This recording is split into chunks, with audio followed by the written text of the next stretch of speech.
Guys हे बघा माझ्या फोनचं काय झालंय, काहीच दिसत नाहीये. पूर्ण वरती असं झालंय की शाई पडल्यासारखं झालंय पूर्ण ते, पण ती शाई नाही पडली आहे, त्याचा पूर्ण डिस्प्ले खराब झालाय.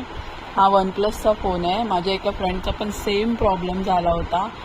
हे बघा पूर्ण पहिले एका साईडने एका कॉर्नरनी चालू झालेलं ते, आणि ते पूर्ण स्क्रीनवरती पसरलंय. आता मला न्यू फोन घेण्याशिवाय नाही तर मग ओरिजिनल डिस्प्ले टाकून पण काय फायदा नाही आहे, कारण की त्या डिस्प्ले नवीन टाकायचा बोललं तरी त्यांनी प्राईस सांगितले की तुम्हाला 8,400 रुपये पे करावे लागतील. आणि ते जरी करायचं ठरवलं तरी पण ते लोक वॉरंटी द्यायला तयार नाही आहेत की म्हणजे 1 वर्ष चालेल किंवा किती दिवस चालेल ते त्यांना पण माहिती नाही. त्यांना स्वतःवरच भरोसा नाही आहे मेन म्हणजे.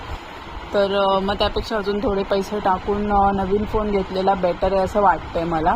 कारण की आता पूर्ण डिस्प्लेच माझंच गेला आहे. मला काहीच समजत नाही आहे फोनमध्ये काय चालू आहे काय नाही. टाईम समजत नाही आहे, चार्जिंग समजत नाही आहे, काही समजत नाही आहे. OnePlusचा फोन घेताना विचार करा गाईस.